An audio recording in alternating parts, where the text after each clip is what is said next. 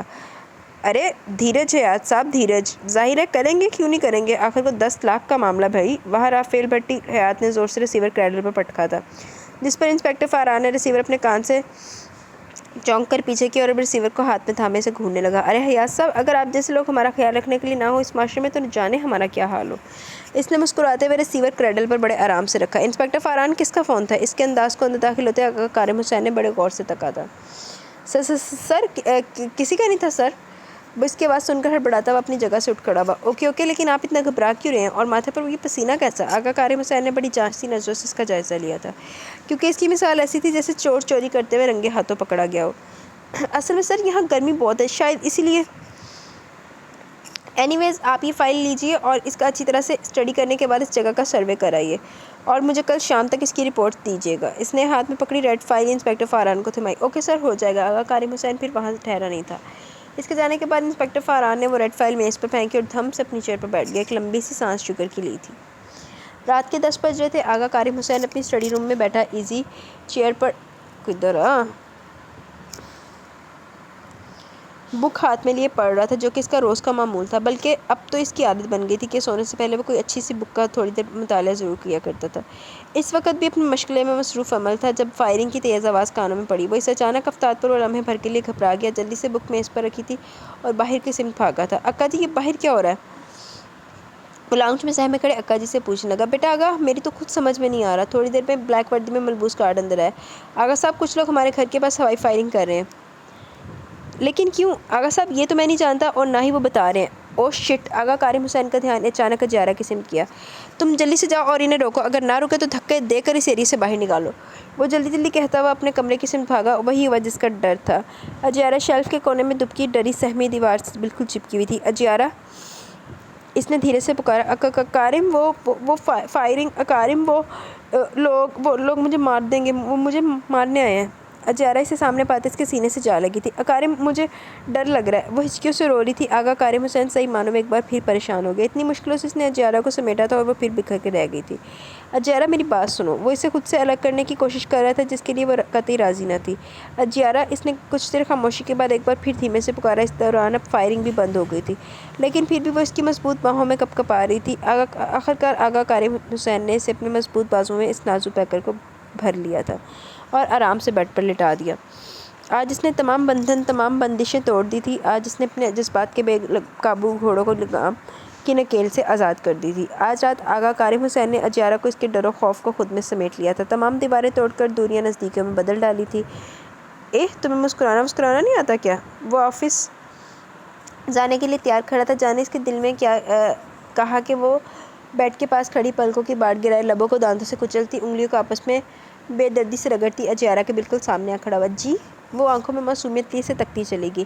میں نے کہا تمہیں مسکرانا نہیں آتا؟ بھائی میں آفس جا رہا ہوں، شوہر کے آفس جانے پر بیوی کے کچھ فرائض ہوتے ہیں۔ وہ کیا ہوتے ہیں جی؟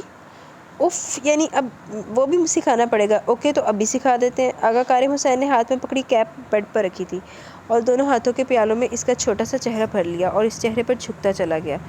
اس کی گستاخی پر اجیارہ سٹ پٹا کر 2 قدم دور ہٹی تھی۔ آغا کارم حسین نے مسکراتے ہوئے کیپ اٹھائی تھی اور ایک نظر اس کو دیکھتا ہوا وہاں سے ہٹتا چلا گیا۔ اجیارہ کی سہولت کے لیے آغا کارم حسین نے اپنا مشترکہ کمرہ اوپر سیٹ کروا لیا تھا، جہاں کے دروازے کھڑکی ساؤنڈ پروف لگوائے تھے، اس لیے باہر کا معمولی سا شور بھی نہیں سنا جا سکتا تھا۔ اجیارہ صبح سے رات تک اسی کمرے میں رہتی۔ اکا جی صبح کا ناشتہ دے جاتے تھے، جو آغا کارم حسین اور اجیارہ ساتھ مل کر کرتے۔ دوپہر کو وہ بالکل نہیں کھاتی تھی، اس لیے رات آغا کارم حسین اسے بڑی محبت سے خود اپنے ہاتھوں سے کھلاتا تھا، کیونکہ وہ جان گیا تھا کہ اجیارہ کھانے پینے کے معاملے میں بہت چور ہے۔ سب تو پہلے تو انسپکٹر فاران نے فیر مارنا۔ کارم حسین، میں چاہوں تو تمہیں یہ 10 کروڑ رشوت لینے کے جرم میں اندر کر سکتا ہوں، مگر نہیں، میں جانتا ہوں تم نادان و ناعقل جو اپنے مالک کے حکم پر مجھ جیسے ایماندار و بہادر آفیسر کو یہ نذرانہ پیش کرنے چلے آئے ہو۔ آغا کارم حسین بڑے آرام سے اپنی پشت بیک چیئر سے ٹیک لگائے براجمان تھا اور سامنے رافیل بھٹی حیات کا آدمی کھڑا تھا جس نے نوٹوں سے بھرا میرون بریف کیس میز پر ڈی ایس پی آغا کارم حسین کے آگے کھول کر رکھ دیا تھا، جو کہ بقول اس کے یہ چھوٹا معمولی سے اس کی بہادری کا تحفہ ہے۔ جاؤ اسے واپس لے جاؤ۔ رافیل حیات سے کہنا کہ وہ اور پولیس آفیسرز ہوں گے جو تم جیسے بزدل کی غلامی کرتے ہو اور اپنا سر تسلیم خم کرتے ہو۔ آغا کارم حسین اپنی چیئر سے کھڑا ہو گیا۔ اس کے چہرے پر غصے کی لالی تھی، آنکھوں میں ایک طرح کا عزم بڑھ چڑھ کر بول رہا تھا۔ اور ایک بات اور، بریف کیس بند کر کے لے جاتے شخص کو آغا کارم حسین نے ایک بار پھر روکا تھا۔ اس سے کہنا کہ وہ یہ روپے سنبھال کر رکھے، اس کے بیٹے کے کفن کے لیے کام آئیں گے، اور اگر یہ بھی کم پڑے تو اسے دگنی رقم مجھ سے لے لے۔ آؤٹ۔ وہ اپنی چیئر پر واپس بیٹھ گیا اور میز پر ریڈ فائل اٹھائی اور اسے کھول کر پڑھنے لگا۔ وہ فائل پڑھنے میں مگن تھا جبھی آغا کارم حسین کا موبائل سیل چیخ پڑا تھا۔ موبائل اسکرین پر نام دیکھ کر وہ دھیرے سے مسکرا دیا، ہاتھ پر پکڑی فائل میز پر رکھی تھی اور اوکے کا بٹن پش کر کے کان سے لگایا۔ السلام علیکم ڈیڈ، خاصی گرم جوشی سے سلام کیا گیا، جس کا اسی گرم جوشی سے جواب بھی آیا۔ آپ کیسے ہیں اور وہاں کے حالات سازگار کیسے ہیں؟ وہ مسکراتا ہوا بولا، ہم تو ٹھیک ہیں لیکن حالات سازگار کافی ناسازگار ہیں، جسے ٹھیک کرنے کی تگ و دو میں ہم ادھموئے ہوئے جا رہے ہیں۔ ان کے بولنے کا انداز ایسا تھا کہ آغا کارم حسین کو اپنے بے ساختہ قہقہے پر قابو نہ پا سکا۔ او ڈیڈ، آپ تو جانتے کہ یہاں کا مسئلہ کتنا گمبھیر و پیچیدہ ہے۔ وہ تو ٹھیک ہے جان، مگر یہاں کا مسئلہ بھی تو بہت بگڑتا جا رہا ہے۔ اچھا ایک بات تو بتاؤ، وہ لڑکی کیا بہت خوبصورت ہے جس کے پیچھے آپ نے اپنی ماما کی پسند کی گئی تمام حسین و الٹرا ماڈرن لڑکیوں کو ریجیکٹ کر دیا؟ وہ دونوں باپ بیٹے کم اور دوست یارہ تھے، ایک دوسرے کے اس لیے اپنی ہر پرابلم ایک دوسرے سے شیئر بھی کرتے اور اسے ڈسکس بھی کیا کرتے تھے۔ نو ڈیڈ، میں نے نہ تو اس کی خوبصورتی دیکھ کر اس سے شادی کی ہے اور نہ ہی اس کی خوبصورتی۔ ڈیڈ، میں نے اسے عزت دینے کے لیے، اسے تحفظ دینے کے لیے اسے شادی کی ہے، معاشرے میں ایک مقام دینے کے لیے اسے اپنا نام دیا ہے۔ اور ڈیڈ جانتے ہیں اتنے کم وقت میں وہ لڑکی آپ کی جان کی رگے جان بن چکی ہے۔ اجیارہ کے ذکر پر چھپ سے اس کی آنکھوں میں اس کی شبیہ اتر رہی تھی، جس پر وہ دھیمے سے مسکرا دی۔ ڈیڈ پلیز آپ ماما کو سمجھائیے، اس نے بڑی آس سے ریکویسٹ کی تھی۔ مائی چائلڈ، آج کل ہم اپنا لیب چھوڑ کر اسی کام میں تو لگے ہوئے ہیں۔ مجھے فخر ہے اپنے ہونہار بیٹے پر جس نے نیک نیتی کے تحت اس لڑکی کو اپنایا، لیکن کارم تمہاری ماما کا بھی غصہ کرنا بجایا، آخر کو ان کے ارمانوں پر آپ نے پانی جو پھیر دیا۔ وہ مسکرا کے بولے تھے، اینی ویز آپ وہاں کا پرابلم جلد از جلد سالو کریں، میں یہاں آپ کی ماما کو سنبھالتا ہوں۔ Oh thank you dad, you are so great. کتنی دیر تک ان دونوں نے ایک دوسرے سے ادھر ادھر کی مزید باتیں کی تھی۔ وہ شام کے 7 بجے گھر میں داخل ہوا تو اکا جی کو بے صبری سے انتظار میں ٹہلتا ہوا پایا۔ ارے اکا جی، خیریت کیا ہوا؟ وہ ان کی پریشانی میں بھانپ گیا تھا جو ان کے چہرے سے حویدا تھی۔ آگا بیٹے آ گئے تم؟ بیٹا دلہن بیٹیا بہت ڈری ہوئی ہے، وہ اپنے کمرے میں رو رہی ہے۔ دونوں ملازمیں گئی تھیں اس کے پاس، مگر دلہن بیٹیا نے انہیں اپنے پاس نہیں آنے دیا۔ رو رو کے ہلکان ہو گئی ہے بچی۔ وہ دن بھر کی تمام رودات بڑی بےتابی سے اس کے گزار کر رہے تھے۔ آج دوپہر کو فون آیا تھا، ملازمہ نے کہا کہ مسز اجیارہ کو بلائیے۔ جب سے اس نے فون سنا وہ ریسیور پھینک کر بھاگتی ہوئی کمرے میں بیٹھی ابھی تک رو رہی ہے۔ فون کس کا تھا؟ اب اسے مزید فکر کے ساتھ ساتھ تشویش بھی ہونے لگی۔ آگا بیٹا یہ تو مجھے بھی نہیں معلوم۔ اچھا آپ فکر مت کریں، میں دیکھتا ہوں، آپ جائیے آرام کیجیے۔ وہ جلدی سے اوپر کمرے میں آیا۔ اکارم آپ اتنی دیر سے کیوں آئے؟ قدموں کی ہٹ پر اجیارہ دوڑتی ہوئی آغا کارم حسین کے وسیع سینے سے جا لگی تھی۔ جانے اکارم کیا ہوا مجھے بتاؤ۔ وہ اس کا سر بڑے پیار سے سہلا رہا تھا۔ کارم وہ نیچے وہ اس مشین میں ایک آدمی بول رہا تھا، وہ روتی ہوئی اٹک اٹک کر بول رہی تھی۔ مشین؟ آغا کارم حسین نے لفظ مشین پر غور کیا۔ فون جیسی عام چیز کو وہ مشین بول رہی تھی جس پر اس نے اپنا بے ساختہ ابھرنے والے قہقہے کو بمشکل کنٹرول کیا اور مسکرا کر اس کا روتا ہوا چہرہ تھوڑی سے پکڑ کر اپنے سینے سے اوپر اٹھایا۔ ہاں کارم، وہ کہہ رہا تھا کہ وہ رونے کی وجہ سے لفظ اس کا ساتھ نہیں دے پا رہے تھے۔ کارم اسے اپنے ساتھ لیے بیڈ تک آیا تھا۔ سائڈ ٹیبل پر پانی سے بھرے کانچ کے جگ سے گلاس بھرا اور اسے پلانے لگا، جسے پینے کے بعد اس کے آنسوؤں میں کچھ کمی آئی۔ اب مجھے آرام سے بتاؤ، اس نے تمہیں کیا کہا ہے؟ آغا کارم حسین نے گلاس واپس میز پر رکھ دیا۔ وہ کہہ رہا تھا کہ وہ مجھے مار دے گا، اگر میں نے کسی کو کچھ بھی بتایا تو وہ مجھے بھی مار دے گا۔ بولنے کے بعد اس نے اپنے دونوں ہتھیلیوں سے اپنا چہرہ ڈھانپ لیا تھا۔ کچھ دیر تک آغا کارم حسین اس کے روتے وجود کو بغور تکتا چلا گیا۔ آخر کون ہو سکتا ہے؟ اس کی سوچ تیزی سے کام کر رہی تھی۔ پھر اپنی سوچوں کو پیچھے دھکیلتے ہوئے اس نے چہرے سے دونوں ہاتھ ہٹائے تھے۔ اس کا آنسو سے بھرا چہرہ اپنے ہاتھ سے صاف کیا۔ تم جانتی ہو تم کون ہو؟ وہ اس کی آنکھوں میں آنکھیں ڈالے بولا، تم ایک مشہور سائنسدان آغا شہام حسین کی بہو اور جانباز ڈی ایس پی آغا کارم حسین کی بیوی۔ تمہیں نقصان پہنچانے کے بارے میں وہ لوگ 1000 بار سوچیں تو کم ہے، اس لیے کسی میں اتنی ہمت اور جرأت نہیں کہ وہ تمہارا بال بھی بانکا کر سکے۔ کہتے کہتے اس نے اپنے سر پر سجی پولیس کیپ اتار کر اس کے سر پر رکھ دی۔ اس لیے تمہیں کبھی بھی کسی سے ڈرنے کی ضرورت نہیں ہے، اوکے؟ کتنی دیر تک وہ اسے بہلاتا رہا تھا۔ رات کے 1 بجے تھے۔ آغا کارم حسین کھڑکی کے پاس رکھی راکنگ چیئر پر بیٹھا بک کا مطالعہ کر رہا تھا اور اجیارہ بیڈ پر بلینکٹ کو سینے تک اوڑھے سو رہی تھی۔ اس کے چہرے پر سکونیت تھی، ہر فکر و غم سے آزاد۔ وہ آنکھیں بند کے سپنوں کی حسین وادیوں میں کھوئی ہوئی تھی۔ باہر سے بہت سارے لوگوں کے چیخنے، چنگاڑنے، چلانے کی نہایت ہیبت ناک آوازیں آ رہی تھیں جو کہ تیز سے تیز تر ہوتی جا رہی تھی۔ آغا کریم حسین نے آج کھڑکی کے دونوں پٹ کھول رکھے تھے تاکہ کچھ ٹھنڈی ہوا کے جھونکوں سے بھی لطف اندوز ہو سکے، لیکن اسے کیا خبر تھی کہ آج یہ اچانک ہو جائے گا۔ آغا کریم حسین راکنگ چیئر سے اٹھ کھڑا ہوا اور آ کر کھڑکی کے پاس باہر دیکھنے لگا، لیکن شور میں کمی کی بجائے مزید اضافہ ہوتا جا رہا تھا۔ اجیارہ کی آنکھ ہڑبڑا کر کھلی، اس کی سانسیں دھمکی کی طرح ماند چل رہی تھیں، ہلکی سی خنکی میں بھی وہ پسینے میں نہا گئی تھی۔ آنکھوں میں وحشت نے جگہ بنا لی، وہ سینے پر ہاتھ رکھے اپنی تیز رفتار سے چلتی دھڑکن کو قابو کرنے کی کوشش کر رہی تھی۔ اسی شور میں آغا کریم حسین کی نظر ایک شخص پر پڑی جس کی نظریں اسی کھڑکی کی طرف تھیں۔ غور سے دیکھنے پر اس نے محسوس کیا کہ ان سب لوگوں کا رخ اسی بنگلے کی طرف ہے۔ آغا کریم حسین کو لمحے میں ساری کہانی سمجھ میں آ گئی تھی۔ اس نے تیزی سے اپنی گردن کا رخ بیڈ کی سمت کیا، اس نے جلدی سے کھڑکی کے دونوں پٹ بند کیے اور سرعت میں اس کانپتے وجود کی طرف بڑھا، پل بھر میں بکھرتے وجود کو سمیٹا تھا۔ کال کر کے گارڈز کو آرڈر دیا، چاروں بلیک ڈاگز ان پر چھوڑ دو، یعنی وہ لوگ جانتے کہ اجیارہ ان سب چیزوں سے خوفزدہ ہے۔ پہلے ہوائی فائرنگ، پھر ٹیلی فون پر دھمکیاں اور اب یہ بے ہنگم شور۔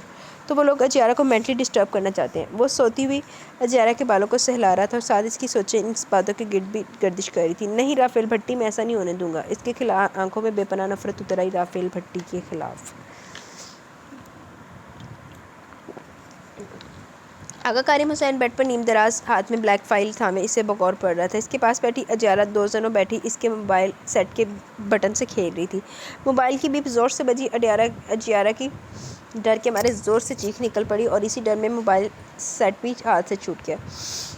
آغا کریم حسین نے بجتے ہوئے موبائل سیٹ کو اٹھایا تھا، سہمی ہوئی اجیارہ کو مسکرا کر دیکھا اور پھر اوکے کا بٹن پش کیا۔ Hello dad. اجیارہ بڑے غور سے اسے موبائل پر بات کرتا ہوا دیکھ رہی تھی۔ اس کی سمجھ میں نہیں آ رہا تھا کہ ہاتھ میں تھامی اس چھوٹی سی مشین میں سے آدمی کیسے بول سکتا ہے، جبکہ آغا کریم حسین کی نگاہیں بددستور اسی حیران و پریشان اجیارہ پر مرکوز تھیں۔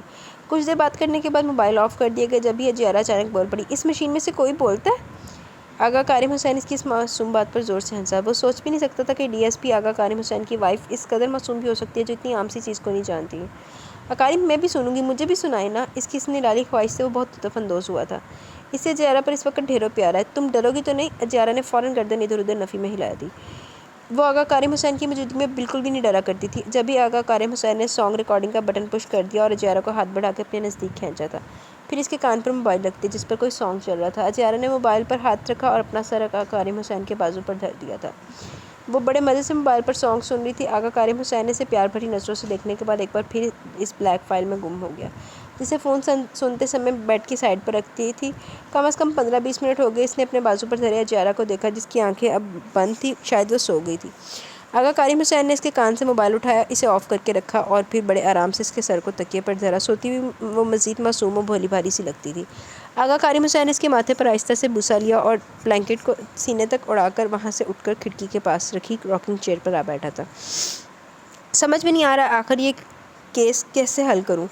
اجیارہ ٹھیک تو ہو گئی ہے مگر ابھی اس قابل نہیں کہ شاید یہ عدالت میں جا کر عباد بھٹی کے خلاف گواہی دے۔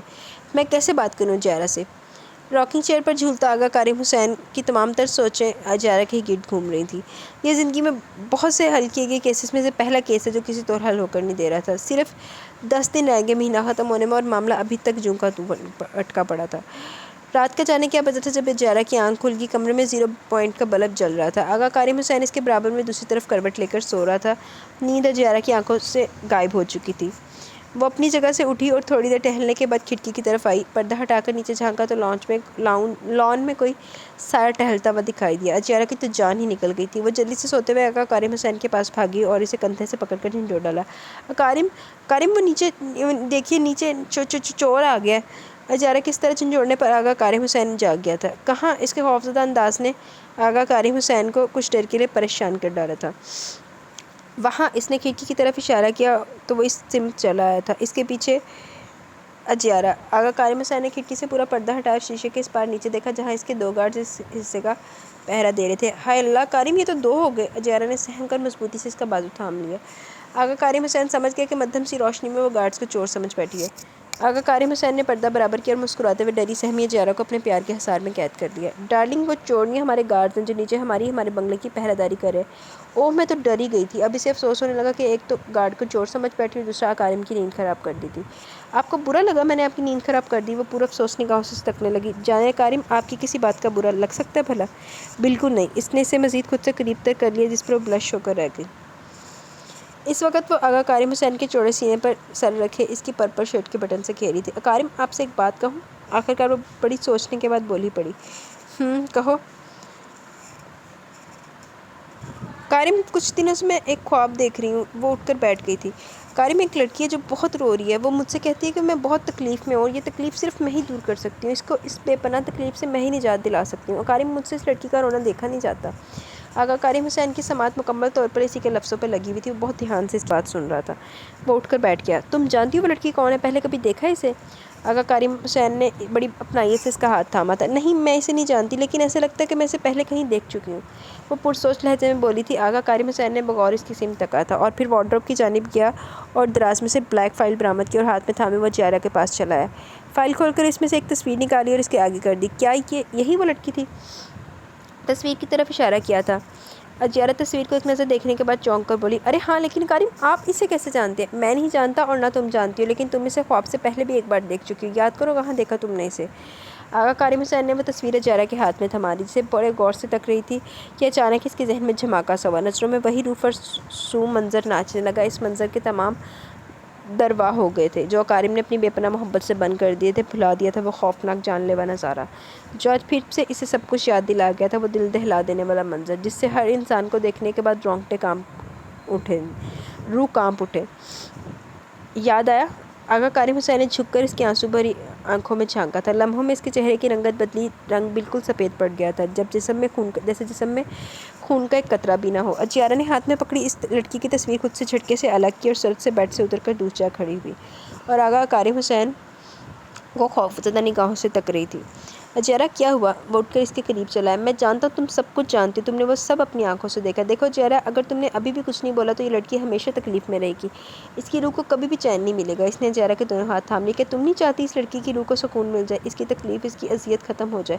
وہ بڑے پیار و آرام سے اسے سمجھا رہا تھا جو کہ کچھ اس کی سمجھ میں آ رہا تھا۔ بولو اجیرہ، تم چاہتی ہو نا کہ یہ لڑکی سکون میں ہو جائے؟ آغا کارم حسین کی بات پر اجیرہ نے اس بات میں گردن ہلا دی تھی۔ لیکن کارم، وہ لوگ مجھے مار دیں گے۔ اس کا خوف تھا کہ ختم ہی نہیں ہو رہا تھا، اس میں مزید اضافہ ہی ہو رہا تھا۔ اجیرہ میری جان، میں نے کہا نا کہ کسی میں بھی اتنی ہمت نہیں کہ وہ تمہارا کچھ بگاڑ سکے۔ اور پھر کیا تمہیں مجھ پر بھروسہ نہیں؟ آغا کارم حسین نے اس کا خوف سے زرد چہرہ اپنی چوڑی ہتھیلیوں میں بھر لیا تھا جس پر اس نے ہولے سے اس بات میں گردن ہلا دی۔ میری بے پناہ محبت پر یقین ہے نا تمہیں؟ اجیرہ، میں تمہیں بہت چاہتا ہوں، میں تمہیں کبھی کچھ تکلیف نہیں پہنچنے نہیں دوں گا اور آج اسے ہر طرح سے راضی کر لینا چاہتا تھا کیونکہ مہینہ ختم ہونے میں صرف 2 دن باقی تھے اور وہ 2 دن بعد اجیرہ کی عدالت میں پیشی تھی۔ آغا کارم حسین نے جتنی کوشش اس کیس پر کی تھی اسے کئی گنا اجیرہ پر کی تھی تاکہ وہ پہلے کی طرح ایک نارمل زندگی گزار سکے، اس طرح ڈر کر نہیں۔ اور پھر وہ آغا کارم حسین کی شریک حیات تھی۔ ارے حیات بھٹی صاحب، آپ بے فکر رہیے، مہینہ ختم ہونے میں صرف کل کا وقت ہی رہ گیا، پھر آپ کا بیٹا باہر آ جائے گا۔ آخر کو 15 لاکھ کا معاملہ ہے، ہم نے کوئی کچی گولیاں تو کھیلی نہیں۔ اس لڑکی کو میں نے مینٹلی ڈسٹرب کرنے میں کوئی کسر نہیں چھوڑی۔ انسپکٹر فاران کرسی پر بیٹھا دونوں پاؤں پر ٹیبل پر پھیلائے آرام سے سکون پر بات کر رہا تھا، اس بات سے بے خبر کہ کوئی دروازے کی اوٹ سے اس کی یہ سودے بازی گفتگو بڑے دھیان سے سن رہا ہے۔ آپ دیکھیے گا رافیل بھٹی صاحب، وہ عدالت میں اگر آ گئی تو کچھ بول نہیں سکے گی، اس کی زبان بند ہی رہے گی، بس آپ میرے پیسے تیار رکھیے گا۔ وہ بڑی بے صبری سے بولا۔ اس کی مکروہ ہنسی خبیث گفتگو نے باہر کھڑے آغا کارم حسین کو غصے سے سرخ کر ڈالا۔ آنکھوں میں شرارت دوڑنے لگے، اس سے زیادہ ضبط نہ ہو سکا اس لیے فوراً اندر چلا آیا۔ انسپکٹر فاران کی تو سٹی ہی گم ہو گئی۔ ڈی ایس پی آغا کارم حسین کو اپنے کمرے میں اچانک دیکھ کر اس نے فوراً ریسیور کریڈل پر رکھا اور مؤدب انداز میں سیدھا کھڑا ہو گیا۔ آغا کارم حسین نے غصے سے اپنا بھاری بھرکم مکہ اس کے جبڑے پر دے مارا جو وہ سہ نہ سکا اور دور جا گرا تھا۔ تم جیسے ضمیر فروش، بے ایمان اور غدار پولیس انسپکٹر کی وجہ سے ہمارا پولیس ڈپارٹمنٹ بدنام ہے۔ اس نے بڑھ کر انسپکٹر فاران کا گریبان پکڑ کر کھڑا کیا۔ اس لیے ہمارا ملک ترقی کی راہوں پر جاتے جاتے دوبارہ پیچھے دھکیل دیا جاتا ہے۔ جی تو چاہتا ہے چوک پر کھڑا کر کے تم جیسے غدار کو زندہ جلا دوں۔ حوالدار! حوالدار! آغا کارم حسین نے زور سے چیخ کر حوالدار کو پکارا جس پر وہ فوراً حکم بجا لایا، بند کرو اسے لاک اپ میں۔ آغا کارم حسین نے اسے حوالدار کی سمت دھکیلا۔ آغا کارم حسین سوچ بھی نہیں سکتا تھا کہ جسے وہ دوست سمجھتا تھا وہی دوست کے روپ میں دشمن ہے، اس کا ہی نہیں، اس پولیس ڈپارٹمنٹ کا، اس ملک کا بھی۔ اجیرہ کارم اس وقت عدالت میں کٹہرے میں خوفزدہ سہمی سی کھڑی تھی۔ اور ڈی ایس پی آغا کریم حسین کٹہرے سے باہر وردی میں ملبوس اسی کے تھوڑے فاصلے پر کھڑا تھا۔ کالے کوٹ میں وکیل اس کے پاس آیا اور اس سے وہ سب پوچھنے لگا جو 23 فروری کی شام سینما کے پاس اس نے دیکھا تھا۔ بالکل سامنے کٹہرے میں عباد بھٹی افسردہ چہرہ لیے کھڑا اسے ہی دیکھ رہا تھا۔ وکیل نے اس کے خاموش رہنے پر اپنا سوال ایک بار پھر دہرایا۔ اجیارہ نے خوفزدہ نظروں سے اپنے پاس پڑے آغا کریم حسین کو دیکھا تھا۔ وہ اس امید سے اس کی طرف دیکھ رہی تھی جیسے وہ اسے دل دہلا دینے والے سوال سے بچا لے گا۔ اجیارہ ڈرو نہیں، میں ہوں نا، شاباش بولو، جواب دو وکیل صاحب کے سوال کا۔ وہ جانتا تھا کہ وہ بہت ڈری ہوئی ہے، اس لیے منٹ منٹ پر اپنے ہونے کا یقین دلا رہا تھا، حوصلہ دے رہا تھا اسے۔ اجیارہ کی آنکھوں میں منظر ایک بار پھر گھومنے لگا۔ میں اپنے ماما ممانی اور ان کے بچوں کے ساتھ سینما فلم دیکھنے گئی تھی جی، اس نے اٹک اٹک کر بولنا شروع کر دیا۔ سینما سے اٹھ کر باہر آئی تو آپ سینما سے باہر کیوں آئی تھی؟ وکیل نے اس کی بات کاٹ کر اپنا سوال کیا۔ جی وہ میری ممانی نے بھیجا تھا۔ کیوں؟ جھٹ پوچھا گیا۔ وہ باہر سے پانی لانے جی، ان کا بیٹا رو رہا تھا پیاس کے مارے، وہ حد سے زیادہ گھبرا رہی تھی۔ اس نے کٹہرے کے ڈنڈے کو سختی سے پکڑ رکھا تھا، یہاں تک کہ اس کی ہتھیلیاں تک بھیگنے لگی تھی۔ خوف کی وجہ سے چہرہ حد درجہ زرد ہو گیا تھا، جیسے اس کے جسم کا سارا خون نچوڑ لیا گیا ہو۔ پھر کیا ہوا؟ جی پھر میں پانی لے کر سینما میں واپس جا رہی تھی کہ ایک لڑکی کی چیخ سنائی دی۔ تو آپ اس لڑکی کی چیخ سن کر وہاں چلی گئیں؟ وکیل نے اسے پوچھا۔ جی میں وہاں گئی تھی۔ پھر آپ نے وہاں کیا دیکھا؟ میں نے جی ایک لڑکی کو ایک لڑکے کے ساتھ لڑتے ہوئے دیکھا۔ مجھے نہیں معلوم کہ وہ کس بات پر لڑ رہے تھے۔ اجیارہ کی نظریں مسلسل آغا کریم حسین پر تھی یا پھر اس کالے کوٹ میں ملبوس وکیل پر۔ آپ کو ایسا کیوں لگا کہ وہ لڑ رہے ہیں؟ جی وہ دونوں آپس میں زور زور سے باتیں کر رہے تھے اور لڑکے نے جی کسی بات پر اس لڑکی کے منہ پر تھپڑ مارا تھا۔ وہ آگے کہتے کہتے رکی، اس کی سانس بہت حد تک پھول گئی تھی، جیسے بہت دور سے میلوں کا سفر طے کر کے آئی ہو۔ اوکے، آگے کیا دیکھا آپ نے؟ وکیل کی خاموشی پر بول پڑا تھا۔ جی آگے وہ اس سے آگے بولا نہیں جا رہا تھا، وہ رونے لگی۔ آغا کریم حسین نے اس کے کپکپاتے ہاتھ پر اپنا ہاتھ دھر دیا۔ اجیارہ نے اس کا ہاتھ اپنے دونوں لرزتے کانپتے ہاتھوں میں زور سے دبا لیا۔ بولیے مسز کریم، آگے آپ نے کیا دیکھا؟ وکیل نے بھی اس کی ہمت بڑھانے کی کوشش کی، کیونکہ آغا کریم حسین نے وکیل کو اجیارہ کی کنڈیشن کے بارے میں بتا دیا تھا۔ جی آگے؟ اس نے اپنے سوکھے لبوں کو زبان سے تر کیا، پھر تھوڑی ہمت کر کے بولی۔ ہاتھ بدستور اسی طرح تھامے رکھا تھا، بلکہ اس پر مزید اپنی گرفت مضبوط کر دی۔ اس لڑکے نے غصے میں آ کر اپنی جیب سے ایک بڑا سا چھرا نکالا اور پھر اس لڑکی کی گردن پر پھیر دیا، جس سے اس کی آدھی گردن کٹ کر ایک سائیڈ لٹک گئی۔ بولتے بولتے اس کی آنکھوں میں آنسوؤں کی روانی آ گئی، اور پھر اس کے جسم سے ایک ہاتھ اور ایک پیر الگ کر دیا۔ بول کر اس نے اپنا سر آقا کریم حسین کے پکڑے ہاتھ پر دھر دیا اور ہچکیوں سے رونے لگی۔ اتنی بری موت کسی لڑکی کی سن کر عدالت میں موجود ہر شخص کے رونگٹے کھڑے کر گئے۔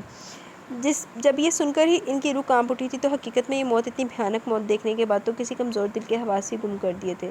کچھ لمحوں تک تو ہر شخص سناٹے میں ہی رہ گیا، بالکل خاموشی ہوگی، جہاں تک کہ ٹائپر کی تیز چلتی انگلیاں تک لمحے بھر کے لیے ساکت رہ گئیں، اور اس خاموشی میں اگر کوئی آواز تھی تو وہ صرف اجیارہ کی ہچکیوں، اس کی سسکیوں کی تھی، جو چاروں طرف گونجی تھی۔ وکیل ایک گہری سانس خارج کرتا اجیارہ کی سمت آیا۔ تو مسز کریم حسین، آپ نے اس لڑکی کا جس لڑکے کو اتنی بے رحمی سے قتل کرتے دیکھا، تو کیا یہ وہی شخص ہے؟ وکیل نے دوسرے کٹہرے میں کھڑے عباد بھٹی کی طرف اشارہ کیا۔ اجیارہ نے اپنا چہرہ اٹھایا اور نظریں سامنے کھڑے شخص کو دیکھتے ہوئے شخص پر جا ٹکی۔ عدالت میں موجود یہ تیسرا شخص تھا جسے اجیارہ نے نظر اٹھا کر دیکھا تھا۔ اس کی تو جان ہی نکل گئی، اسے لگا جیسے وہ ابھی فنا ہو جائے گی، ابھی اس کے جسم سے پھرتی سے روح پرواز کر جائے گی۔ اس نے مزید مضبوطی سے آغا کریم حسین کے ہاتھ پر اپنی گرفت سخت کر دی۔ کہیے مسز کریم حسین، کیا یہ وہی شخص ہے؟ وکیل بارہا اسی سوال کی تکرار کر رہا ہے۔ جی ہاں کریم، یہ مجھے مار دے گا، کریم یہ مجھے بھی مار دے گا۔ وہ بڑی پھرتی سے کٹہرے سے باہر نکلی اور سیدھا جا کر آغا کریم حسین کے اندر سما گئی۔ اپنا آپ اس نے وہاں موجود ہر شخص سے چھپانے کی کوشش کی تھی۔ وکیل نے آگے سے کچھ پوچھنا غیر مناسب ہی سمجھا، اس لیے وہاں سے ہٹتا چلا گیا۔ دیکھا جج صاحب، آپ نے کتنے بے رحم اور جابر صفت انسان ہے یہ، جس نے یہ بھی نہ سوچا کہ جس کا قتل کر رہا ہے، جس بے رحمی سے اسے مارا، وہ ایک لڑکی تھی، ایک کمزور نازک بے بس لڑکی، اور صرف اس بات پر اس انسان نے اس کا بے رحمی سے قتل کر ڈالا کہ اس لڑکی نے اس کی ہوس کا شکار ہونے سے خود کو منع کر دیا تھا، جس نے اس کے جلاد بے رحم انسان کے آگے اپنا سر جھکانے سے انکار کر دیا تھا۔ صرف اتنی سی بات پر اس معصوم کا اتنی بے رحمی سے قتل۔ وکیل نے سر جھکائی، عباد بھٹی کو گھور کر دیکھا، اور جب مسز کریم حسین نے اسے قتل کرتے دیکھا تو انہیں مینٹلی ٹارچر کیا گیا، اس کے گھر جا کر ان پر تشدد کروایا گیا، انہیں دھمکیاں دی گئیں، جو کہ اگر ڈی ایس پی آغا کریم حسین نے نہ سنبھال لیتے تو مسز اجیارہ کی یا تو اب موت ہو چکی ہوتی یا پھر زندہ رہنے کے قابل نہ چھوڑا ہوتا۔ جج صاحب، یہ شخص کٹہرے میں کھڑا انسانیت کے نام پر بدنما داغ صرف رحمانیہ ابراہیم کا ہی نہیں، اس معصوم لڑکی مسز اجیارہ کا بھی قاتل ہے۔ اسے تو ایسی سزا ملنی چاہیے کہ موت کی تمنا کرتے ہوئے بھی موت سے دور رہے، زندگی حد درجہ تنگ ہو جائے اس پر۔ وکیل بول چکا، واپس اپنی سیٹ پر آ بیٹھا تھا۔ اب فیصلہ جج کا تھا، اور عدالت میں موجود ہر شخص کی نگاہوں میں عباد بھٹی کے لیے ہر درجہ نفرت ہی نفرت تھی، سوائے اس کے باپ رافیل بھٹی کے۔ بس نہیں چل رہا تھا وہاں پر بیٹھے لوگوں کا، اگر یہ حیوان ان کے ہاتھ لگ جائے تو کیا نہ کر ڈالے۔ اس کے ساتھ ایسی سزا دیں لوگوں کے لیے تعمر عبرت بن جائے، مگر وہ سب سامنے اونچی مسند پر بیٹھے جج کے فیصلے کے منتظر تھے۔ گواہ اور بیان کو مد نظر رکھتے ہوئے عدالت اس نتیجے پر پہنچی ہے کہ ملزم عباد بھٹی ولد رافیل بھٹی ایک سنگین گناہ کرنے کے سزا کے حقدار ہیں۔ انہوں نے نہ صرف رحمانی ابراہیم کو بے رحمی سے قتل کیا بلکہ اجیارہ کے ساتھ بھی ناانصافی کرنے کی کوشش کی ہے۔ اس لیے عدالت عباد بھٹی کو یہ حکم سناتی ہے کہ وہ جرمانے کے طور پر 25,000 بھرے اور عباد بھٹی کو 15 دن تک کال کوٹری میں 24 گھنٹے نظر بند رکھا جائے اور پھر وہاں سے نکالنے کے بعد 1 ماہ تک حراست میں رکھا جائے۔ اس کے بعد 420 کے تحت پھانسی کی سزا دی جائے۔ اس کے علاوہ اس کام میں اور بھی جو لوگ انوالو ہیں جیسے انسپکٹر فاران، تو انہیں سسپینڈ کے ساتھ 7 سال کی سزا بھی دی جائے۔ اور پولیس کو آرڈر ہے کہ مس اجیارہ کیس میں ان پر جس نے بھی مینٹلی ٹارچر کرنے کی کوشش کی ہے انہیں فوراً سے پیشتر گرفتار کیا جائے۔ لت صاحب اپنا فیصلہ سنا کر جا چکے تھے۔ بہت بڑے اور مشہور صنعت کار ہیں نا آپ، بہت اثر و رسوخ رکھتے ہیں آپ، بہت دولت ہے آپ کے پاس، لیکن یہ سب آج آپ کے بیٹے کے بالکل کام نہیں آئی۔ آج یہ سب بیکار ہے۔ افسوس مجھے اس بات کا نہیں کہ مجھے اتنی کڑی سزائیں سنائیں گی، افسوس تو مجھے اس بات کا کہ آپ جیسے شخص میرا باپ ہے جس نے میری تربیت ہی ایسی کی۔ کاش کہ آپ جیسے رئیس باپ اپنے بیٹوں کی معمولی سی غلطی پر بھی انہیں ٹوک سکتے، انہیں ڈانٹ سکتے، ان کے کیے کہ انہیں سزا دے سکتے، تو آج ان کا یہ حال نہ ہوتا جو اس وقت میرا۔ عباد بھٹی کہہ کر رکا نہیں تھا، جا رہا تھا۔ اس کی چال میں کسی ہاڑے میں چواری کی جیسی لڑکھڑاہٹ تھی جسے رافیل بھٹی نے بڑے افسردہ انداز میں دیکھا تھا۔ ڈی ایس پی آغا کریم حسین یہ کیس جیت گیا تھا۔ آج کل وہ اخباروں کی سرخیوں کی زینت بنا ہوا تھا۔ اس کا عہدہ بڑھ گیا تھا اور اس نے واپس اپنا ٹرانسفر اسلام آباد کے سرسبز شہر میں کروا لیا تھا۔ ویسے بھی وہ اب اجیارہ کو اس کراچی شہر میں نہیں رکھنا چاہتا تھا۔ اسلام آباد کے حسین ولا میں اس کا شاندار استقبال کیا گیا۔ مسز شہام حسین نے بڑی خوشی اور گرمجوشی سے اسے گلے لگایا اور اسے دل سے خوش آمدید کہا تھا اور اسے ڈھیروں دعاؤں اور پیار سے نوازا۔ آج اجیارہ اکارم کی شادی کو 10 سال کا عرصہ ہو گیا تھا۔ اس دوران کہ ان کے 5 بچوں نے جنم لیا تھا جن میں آغا کریم حسین کی جان تھی۔ وہ ان سے اور اجیارہ سے بے حد پیار کرتا تھا۔ اجیارہ نے خود کو مینٹین کر لیا تھا، مسز شہام کے ساتھ سوشل ورکر کا ایک حصہ بن گئی تھی۔ کیوں بھائی مسز کریم کہاں جانے کی تیاری ہے؟ آغا کریم حسین کمپیوٹر پر بیٹھا آنکھوں پر آئی گلاسز لگائے کسی پروجیکٹ پر کام کر رہا تھا جب ہی اس کی نظر ڈریسنگ روم سے نکلتی پرپل جارجٹ کی ہلکے گولڈن کام والی ساڑی باندھے اجیارہ کریم پر پڑی تھی، جس کے چہرے پر ہلکی لائٹس سے میک اپ نے بہت خوشگواریت پیدا کر دی تھی۔ ہم رنگ جویلری میں وہ بہت حسین اور خوبصورت لگ رہی تھی۔ بس 10 سال 5 بچے، واو وٹا اسپیچ لیس۔ ساڑی کا پلو درست کرتی وہ آغا کریم حسین کے پاس رکھی دوسری چیئر پر ٹک گئی۔ وہ آج مسز نائل شہرینہ نے پارٹی رکھی ہے وہیں جا رہی تھی۔ بڑی سہولت سے اسے دیکھ کر جواب دیا گیا۔ آغا کریم حسین نے کمپیوٹر آف کر دیا اور اپنا رخ اجیارہ کی سمت کر لیا۔ اس نے اجیارہ کا اوپر سے نیچے تک بڑی خوبصورتی سے جائزہ لیا۔ ایک کام کرو، آج مت جاؤ۔ لہجہ کافی شوخی لیے ہوئے تھا جس پر اجیارہ مسکرا دی۔ اسی وقت اس کا موبائل چیک پڑا۔ لو تمہاری یہ مشین بول پڑی۔ اس نے اجیارہ کے ہاتھ میں پکڑے موبائل سیل کی طرف اشارہ کیا۔ اجیارہ نے اسے مصنوعی غصے سے گھورا اور پھر اوکے کا بٹن پش کر دیا۔ اس نے آنے سے معذرت کر لی تھی۔ آپ ابھی تک بھولے نہیں یہ بات؟ اجیارہ نے موبائل سائیڈ میز پر رکھا۔ ارے واہ، کیوں بھول جاؤں، یہ تو میرے لیے انٹرسٹنگ یادیں جیسے کہ یہ مشین، صاحب جی، اور وہ کیا تھا؟ آغا کریم حسین نے ذہن پر زور ڈالنے کی شاندار ایکٹنگ کی۔ ہاں، ماما کے پاس جانا ہے۔ آغا کریم حسین خود ہی کہہ کر خود ہی ہنسنے لگا۔ اکارم، اجیارہ نے اس کو ٹوکا تھا۔ اکارم نہیں، اکارم۔ ایک بار پھر اسے چھیڑا تھا جس پر اجیارہ نے اس کے شانے پر زبردست مکہ جڑا تھا۔ آغا کریم حسین کی ہنسی کہکے میں بدل گئی۔ ممی پاپا ہم اندر آ جائیں، دروازے سے جھانکتے سب بچوں نے کورس میں کہا۔ ایڈے تمیزدار بچے! ارے میرے بچوں، میرے جگر کے ٹکڑوں، بھاگ کر آؤ۔ آغا کریم حسین اپنی جگہ سے اٹھ کھڑا ہوا اور بچے دوڑ کر اس کے پاس آئے تھے۔ وہ سب بچوں سمیت بیڈ پر آ لیٹا تھا جب سے چھوٹی 2 سالہ نیہا اس کے سینے پر بیٹھی تھی اور باقی چاروں دائیں بائیں اس سے لگے تھے۔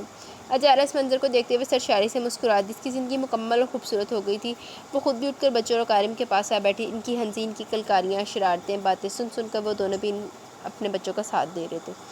یہ تو گائز کیسا لگا آپ کو یہ خوبصورت سا ناول؟ اپنی رائے کا ضرور اظہار کیجیے گا اور کمروش جی کی مغفرت کی دعا ضرور کیجیے گا آپ لوگ۔ اللہ پاک ان کے درجات بلند فرمائے اور انہیں اعلیٰ مقام عطا فرمائے جنت الفردوس میں۔ تو مجھے تو یہ والا ناول بڑا ہی پسند ہے، تو آپ لوگوں کو کیسا لگا آپ لوگ بھی بتائیے گا۔ انشاءاللہ کل ملیں گے ود نیو ناول کے ساتھ۔ بس اب روٹین سیٹ ہو جائے انشاءاللہ اب مجھے لگتا ہے کہ روٹین سیٹ ہو جائے گی کیونکہ الحمدللہ میں بہتر ہوں پہلے سے۔ تو آپ نے مجھے بھی دعاؤں میں یاد رکھنا ہے، تو انشاءاللہ کل ملیں گے۔ تب تک کے لیے اپنا بہت سارا خیال رکھیں، دعاؤں میں یاد رکھیں۔ اللہ حافظ۔